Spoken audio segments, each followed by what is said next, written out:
প্রিয় দেশবাসী, আসসালামু আলাইকুম।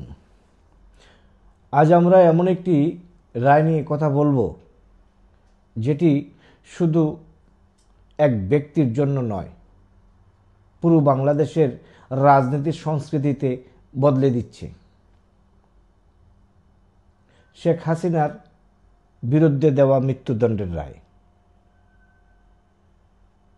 এই রায় বলছে, ক্ষমতা যদি আইন ও ন্যায় বিচারকে খাটো করে, তাহলে একসময় তার বিরুদ্ধে কঠোর হিসাব চাইতে হয়। একদিকে এটি শক্তিশালী বার্তা বাংলাদেশের জনগণের জন্য, বিশেষ করে রাজনীতিবিদদের জন্য।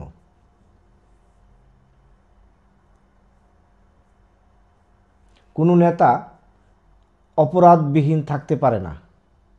অন্যদিকে এটি হয়তো হবে বিভাজনের বীজ, কারণ বিচার ও রাজনৈতিক প্রতিদ্বন্দ্বিতা এখন একাধিক দাখিলের বিষয় হয়ে দাঁড়িয়েছে।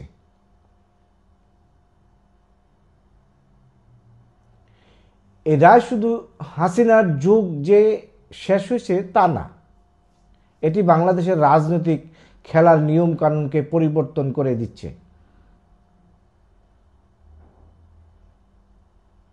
আজ থেকে ক্ষমতা শুধু নির্বাচনের ফল নয়, সেটা হয় নিয়মের পরিণতি, বা আমরা যদি ধরে নিই নিয়তির পরিণতি।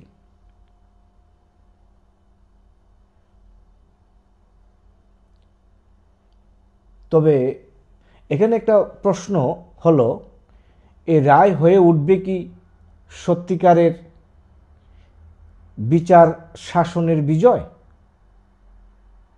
প্রশ্নবোধক। নাকি হয়ে যাবে রাজনৈতিক সাধনা বাণী? প্রশ্নবোধক। কারণ যদি বিচার হয় দৃষ্টান্ত গড়ার জন্য, ভালো,